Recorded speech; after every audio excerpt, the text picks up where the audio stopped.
Je suis à Russell, dans l'Est ontarien aujourd'hui, pour rencontrer Lise Bourgeois, la présidente de la Cité, le premier collège francophone à voir le jour en Ontario. Lise Bourgeois est née juste à côté d'ici, dans le village d'Embrun. Elle a grandi sur l'une des nombreuses fermes laitières de l'Est ontarien. Lise Bourgeois, c'est une femme du milieu de l'éducation. Elle devient enseignante à 18 ans. C'est très jeune. Elle enseigne même à Véronique Dicker, elle aussi originaire d'Embrun.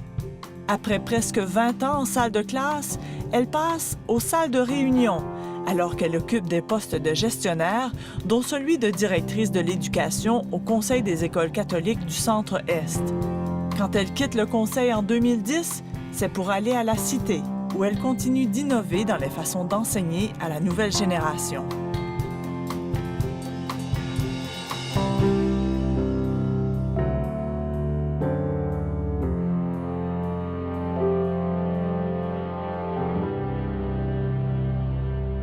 Lise Bourgeois, bonjour. Bonjour. Vous avez grandi sur une ferme laitière ici à Embrun, là, dans l'Est ontarien. Est-ce que vous étiez du genre à mettre la main à la pâte?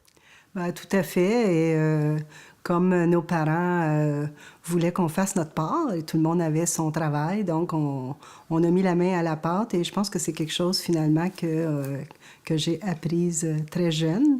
Et nos parents étaient des gens minutieux, des gens qui aimaient les choses bien faites, qui aimaient les belles choses.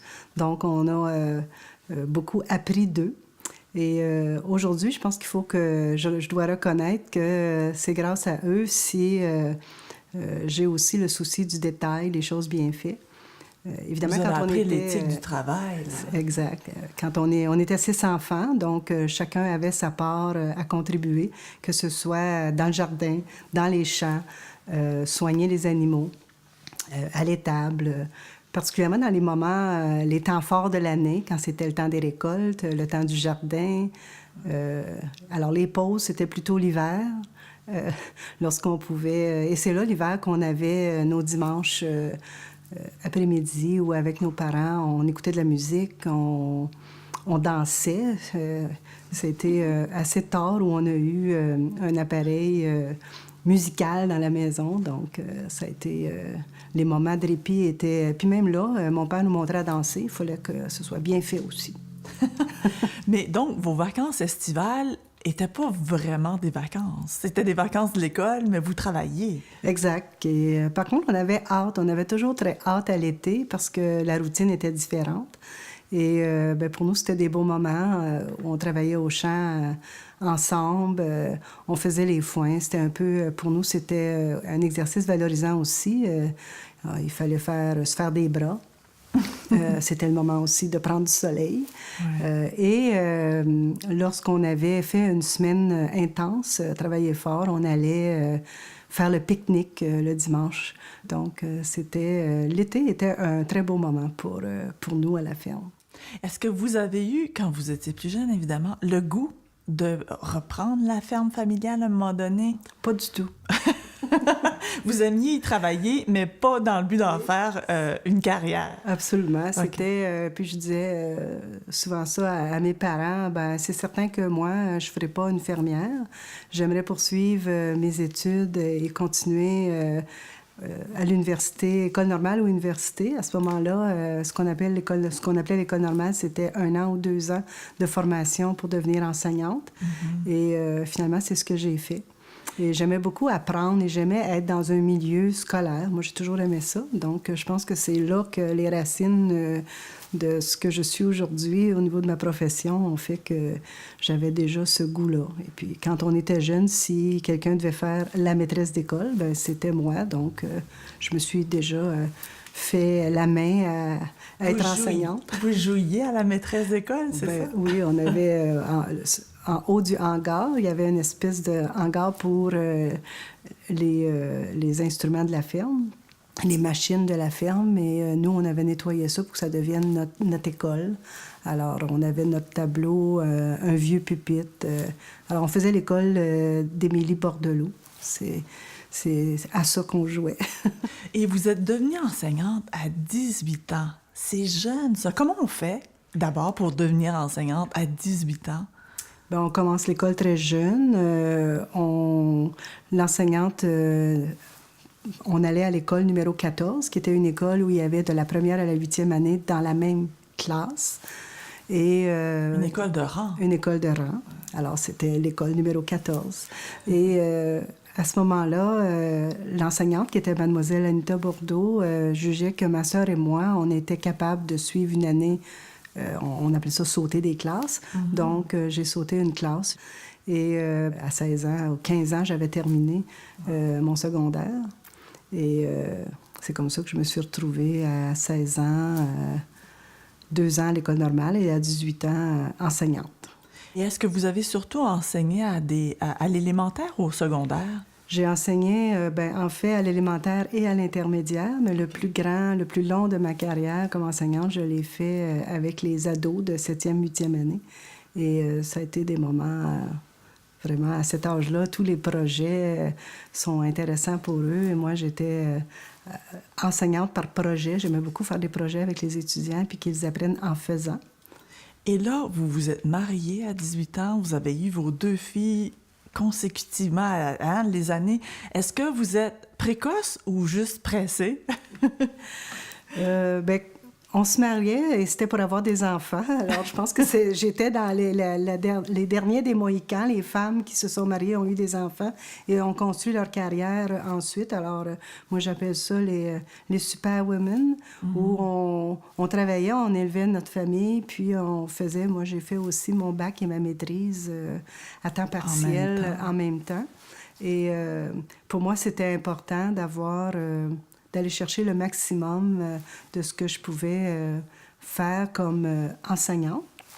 Et j'aspirais déjà, je pense, à faire autre chose que la salle de classe. Mm-hmm. Donc, mais j'ai adoré, j'ai beaucoup aimé mes années d'enseignement. Alors, oui, comme maman, comme femme de maison, comme femme de carrière. Alors, j'ai beaucoup évolué dans tout ça. À qui appartient ce petit violon-là? C'est le petit violon de ma petite fille, Corianne. On lui avait acheté ce violon-là, elle avait 5 ans. Moi, j'adore les violons, peut-être parce que mon papa jouait du violon. Il a commencé à jouer du violon tard, mais il nous avait surpris un jour de l'an en nous jouant 2 ou 3 gigs. Et puis, pour moi, le violon représentait... je trouvais ça beau, c'est esthétique, je sais pas, c'était attrayant. Et je me disais, bon, il faut qu'on donne la chance à Corianne d'apprendre un instrument de musique, parce qu'ils disent aussi que d'apprendre la musique, ça nous rend encore plus intelligents. Mm-hmm. Alors, je la trouvais déjà très intelligente. Alors, je lui ai acheté un violon. Ça a été son cadeau de Noël. Puis depuis ce temps-là qu'elle prend des leçons de violon. Alors, quand le violon a dépassé, était un peu trop petit, j'ai repris le violon pour que... J'espère qu'il va demeurer. J'ai 2 autres petites filles, alors qui sait? Peut-être elles aussi voudront... elles sont très musicales. Nous, on aimait beaucoup la musique dans ma famille. Alors moi, j'ai hérité seulement de la voix. Et, ça, vous jouez pas du violon? Aucun instrument de musique? Non. OK. Et mon père joue aussi de l'harmonica, la musique à bouche. Mais donc, si vous chantez, votre père joue, vos frères... Ça finit par faire un orchestre, un party. Ça finit par être festif, les réunions de famille. Tout à fait. Puis on a toujours eu aussi un piano dans la maison, même si moi, j'ai pris des leçons de piano jeune. On pianotait, mais on n'a pas appris à le maîtriser. OK. Est-ce que vous dites que votre père a appris à jouer le violon un peu plus tard dans sa vie? Est-ce que vous... Bien, peut-être, parce que mon père a appris ça à la retraite. Alors, peut-être que quand un jour ce sera mon tour, je pourrai m'adonner à la musique. Et faire la même chose avec vos enfants. Oui. Leur faire la surprise de jouer du violon. Oui. Je pense que ça pourrait être un moment d'émotion intense.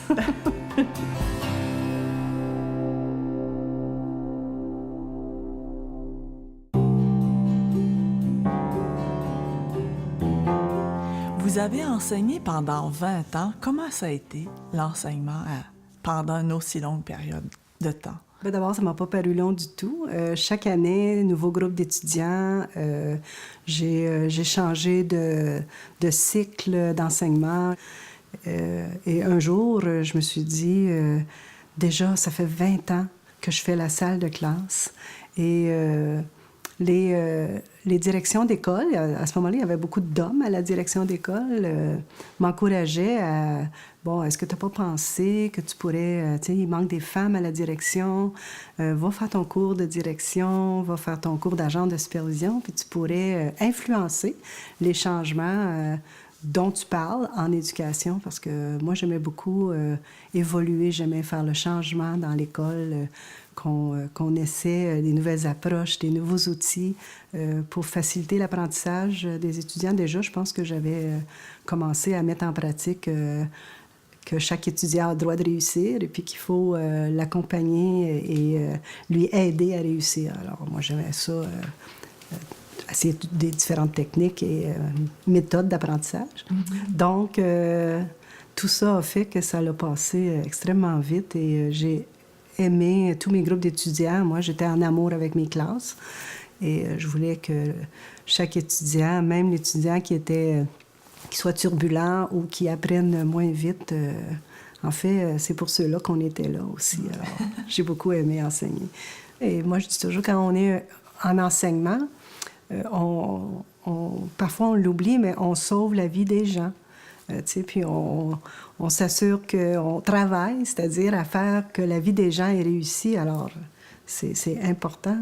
Et si on se souvient quand nous, on était étudiants, bien, il y a des profs, des enseignants, ça peut être peu importe, il y a un membre du personnel de l'institution éducative où on était qui a fait une différence pour nous. Ouais. Et qui nous a... on leur doit tous à un ou à chacun d'eux peut-être un petit morceau de notre réussite personnelle ou professionnelle. Donc, moi, je me dis, ça peut être un sourire, ça peut être un appui quand on en a besoin, ça peut être... Puis ça fait toute la différence. Absolument. Ouais.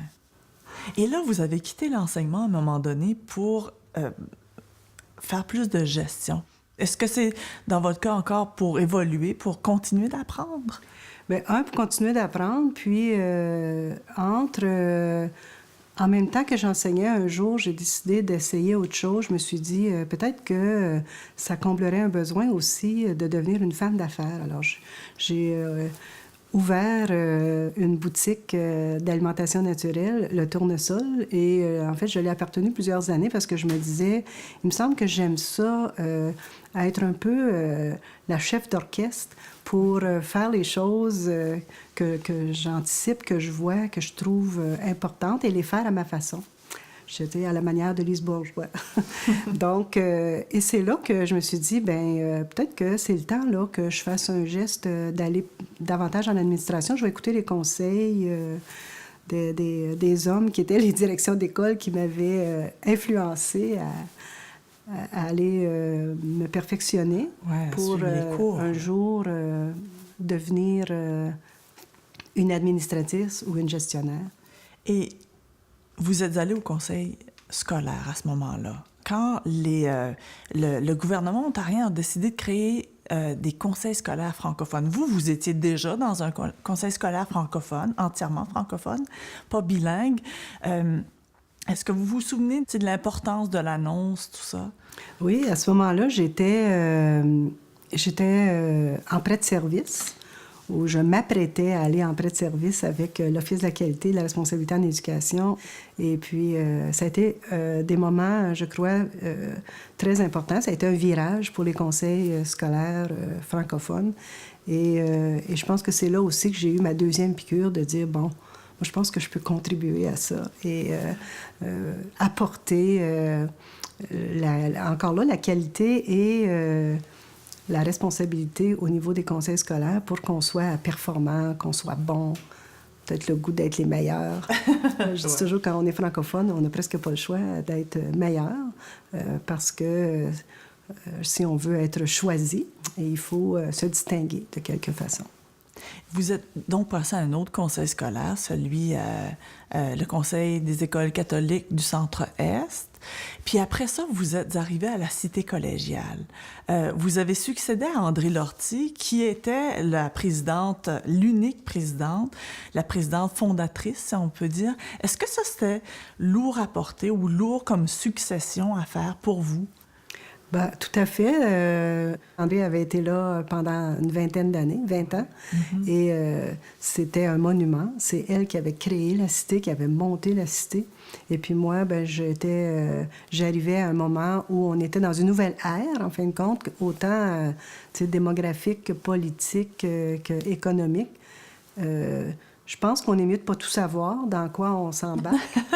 Mais comme j'ai toujours aimé les défis, les changements, après 7 ou 8 ans dans un même poste, j'aimais ça changer et puis répondre à un nouveau besoin et entamer un nouveau défi. Alors, moi, je suis arrivée à la Cité avec la conviction que je pouvais faire une différence quelconque à la Cité et continuer l'œuvre, finalement, d'André Lortie, mais dans une perspective Lise Bourgeois. Madame Bourgeois, il paraît que vous êtes une grande amatrice de golf. Est-ce que c'est vrai? Une amatrice de golf, oui. J'aimerais ça jouer plus souvent parce que quand je suis sur un terrain de golf, après le premier trou, je suis en vacances. Ah oui, hein? Donc, tu sais, j'aime regarder, parce qu'il y a toujours des beaux arbres, des fleurs, tout est vert. Alors, comme vous voyez, j'aime beaucoup le vert de la nature. Avez-vous pris des cours? J'ai pris une leçon et puis j'avais pas la patience. Là, Enfin, je me suis dit, non, je vais regarder les gens que je trouve qui jouent bien, je vais apprendre d'eux. Et puis, je pense que j'ai développé mon style personnel pour jouer au golf, mais j'adore ça. Et vous dites, vous aimez beaucoup la nature, tout ça. Est-ce que le fait d'être avec des amis, de la famille, est-ce que ça aussi, ça fait partie du plaisir de jouer au golf? Oui, je pense que c'est un moment, tu sais, c'est quand même 4h30, 5h, une partie de golf. Alors, ne serait-ce que d'être avec mon conjoint et de prendre ce temps-là juste pour nous, puis d'être avec des amis, des membres de la famille qui aiment le golf. Évidemment, il faut que les invités ou les gens avec qui on joue aiment passer 4h30 sur un terrain de golf. Mais c'est toujours plaisant. J'ai beaucoup aimé jouer les quelques fois avec mes filles. On se disait, bon, on va jouer meilleure balle, c'est pas grave qu'on joue pas bien. On veut juste être ensemble, jaser, rire. Faut pas que ce soit laborieux, parce que si on prend ça trop au sérieux, le golf, là, ça peut devenir pire qu'un travail. Faut pas que ce soit ça. C'est toujours dans le plaisir. C'est le plaisir.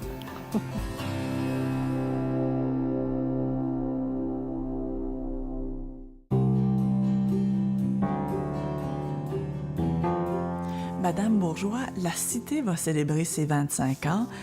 Quels sont les défis pour ces 25 ans-là, pour l'avenir de la Cité collégiale? De la Cité, en fait, parce que vous avez changé de nom pour le 25e anniversaire. C'est ça. On est la Cité, le Collège d'art appliqué et de technologie.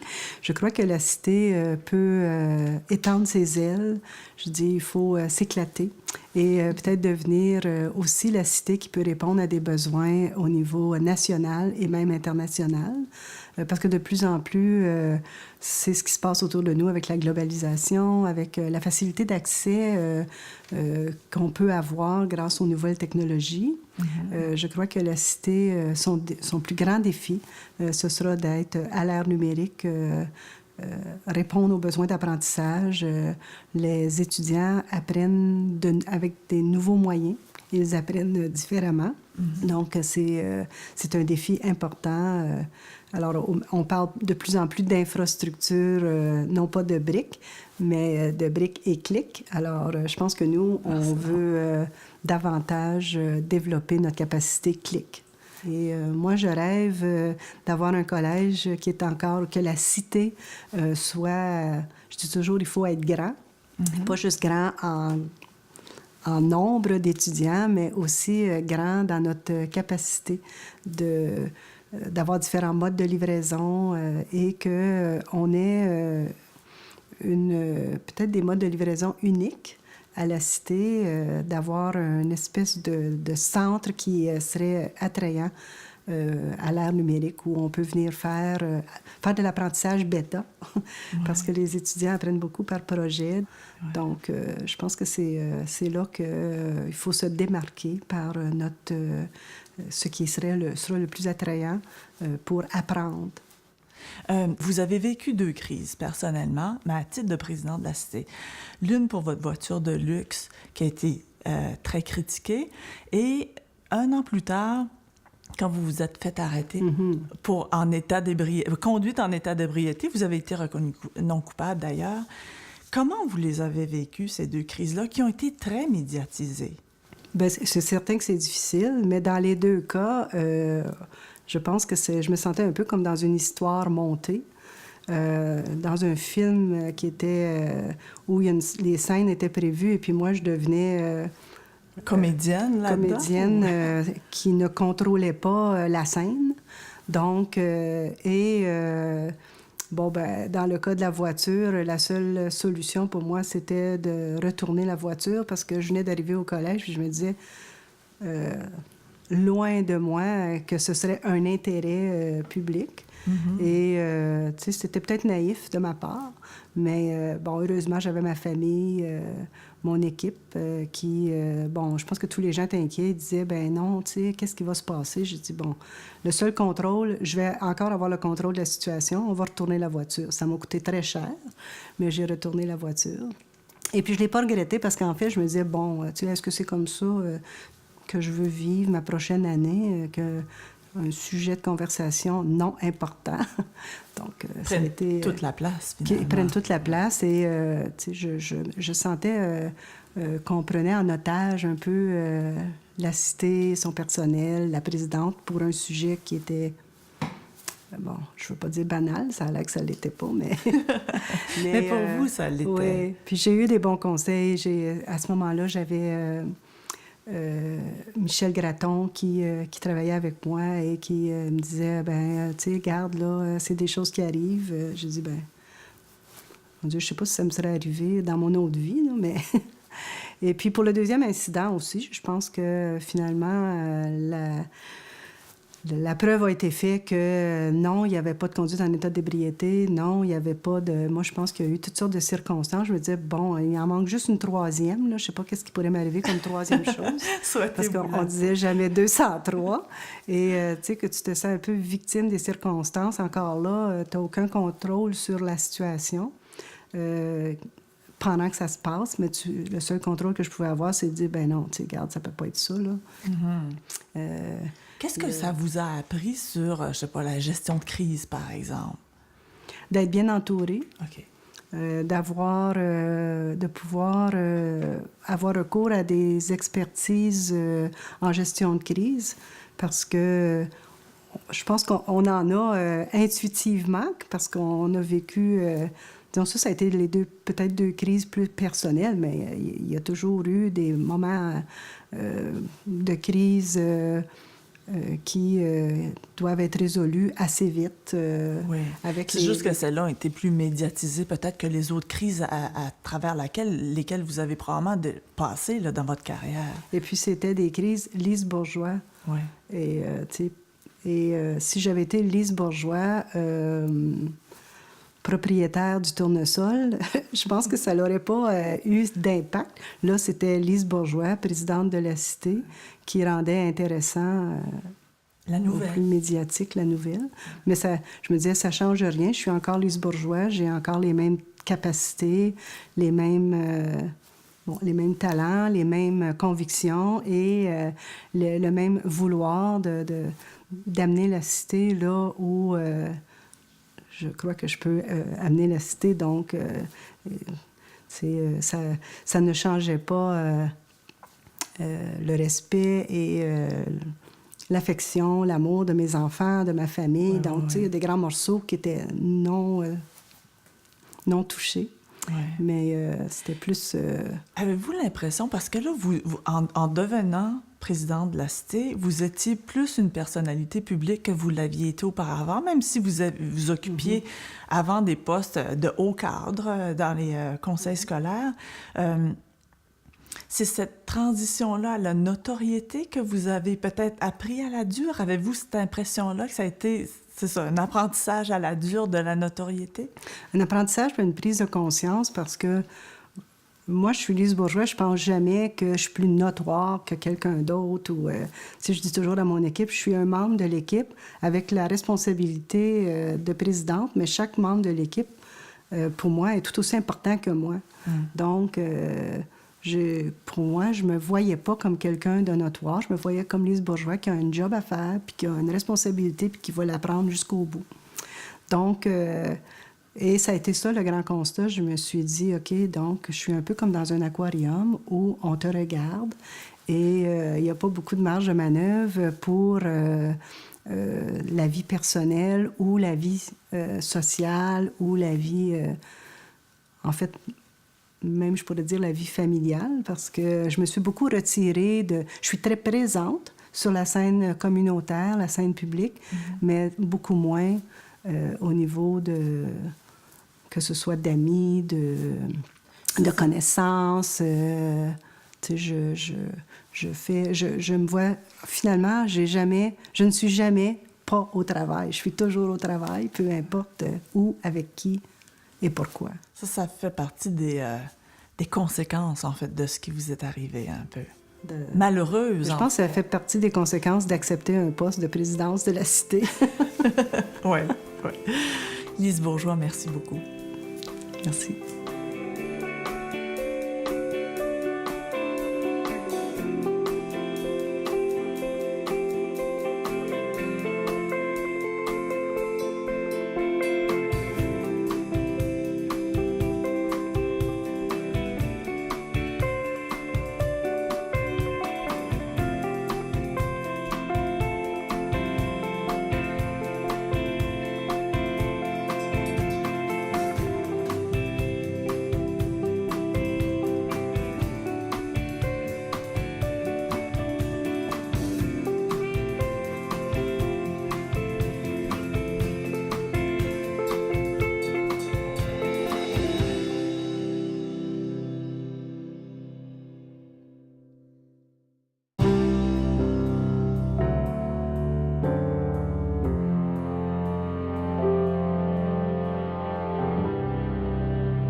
Lise Bourgeois, bonjour. Bonjour.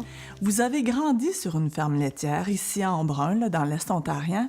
Est-ce que vous étiez du genre à mettre la main à la pâte? Bien, tout à fait. Et comme nos parents voulaient qu'on fasse notre part, et tout le monde avait son travail, donc on a mis la main à la pâte. Et je pense que c'est quelque chose, finalement, que j'ai apprise très jeune. Et nos parents... étaient des gens minutieux, des gens qui aimaient les choses bien faites, qui aimaient les belles choses. Donc, on a beaucoup appris d'eux. Et aujourd'hui, je pense qu'il faut que... Je dois reconnaître que c'est grâce à eux si j'ai aussi le souci du détail, les choses bien faites. Évidemment, vous avez appris l'éthique du travail. Là. Exact. Quand on était 6 enfants, donc chacun avait sa part à contribuer.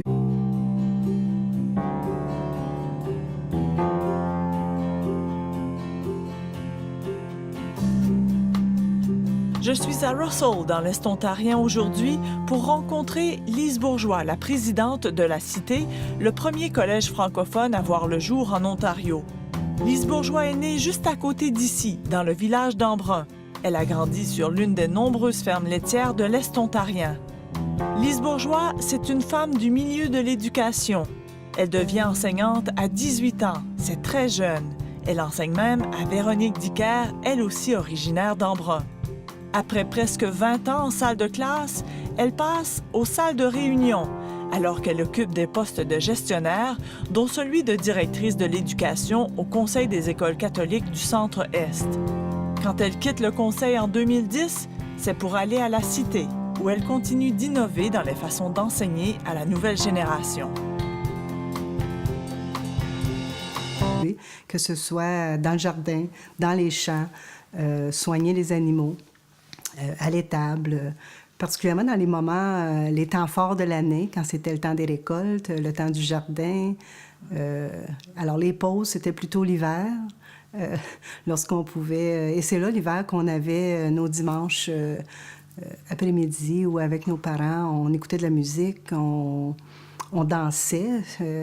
C'était assez tard où on a eu un appareil musical dans la maison, donc ça a été... les moments de répit étaient... Puis même là, mon père nous montrait à danser, il fallait que ce soit bien fait aussi.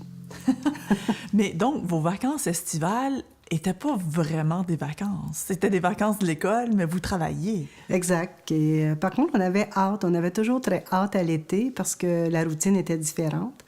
Et pour nous, c'était des beaux moments où on travaillait au champ ensemble. On faisait les foins. C'était un peu, pour nous, c'était un exercice valorisant aussi. Il fallait se faire des bras. C'était le moment aussi de prendre du soleil. Ouais. Lorsqu'on avait fait une semaine intense, travaillé fort, on allait faire le pique-nique le dimanche. Donc, l'été était un très beau moment pour nous à la ferme. Est-ce que vous avez eu, quand vous étiez plus jeune, évidemment, le goût de reprendre la ferme familiale à un moment donné? Pas du tout. Vous aimiez y travailler, mais pas dans le but d'en faire une carrière. Absolument. C'était... puis je disais souvent ça à mes parents, c'est certain que moi, je ne ferai pas une fermière. J'aimerais poursuivre mes études et continuer à l'université, école normale ou université. À ce moment-là, ce qu'on appelait l'école normale, c'était 1 an ou 2 ans de formation pour devenir enseignante. Mm-hmm. Et finalement, c'est ce que j'ai fait. Et j'aimais beaucoup apprendre et j'aimais être dans un milieu scolaire. Moi, j'ai toujours aimé ça. Donc, je pense que c'est là que les racines de ce que je suis aujourd'hui au niveau de ma profession ont fait que j'avais déjà ce goût-là. Et puis, quand on était jeune, si quelqu'un devait faire la maîtresse d'école, c'était moi. Donc, je me suis déjà fait la main à être enseignante. Vous jouiez à la maîtresse d'école, c'est ça? Oui, on avait... en haut du hangar, il y avait une espèce de hangar pour les instruments de la ferme, les machines de la ferme. Et nous, on avait nettoyé ça pour que ça devienne notre école. Alors, on avait notre tableau, un vieux pupitre. Alors, on faisait l'école d'Émilie Bordelot. C'est à ça qu'on jouait. Et vous êtes devenue enseignante à 18 ans. C'est jeune, ça. Comment on fait, d'abord, pour devenir enseignante à 18 ans? On commence l'école très jeune. L'enseignante, on allait à l'école numéro 14, qui était une école où il y avait de la première à la 8e année dans la même classe. Et, une école de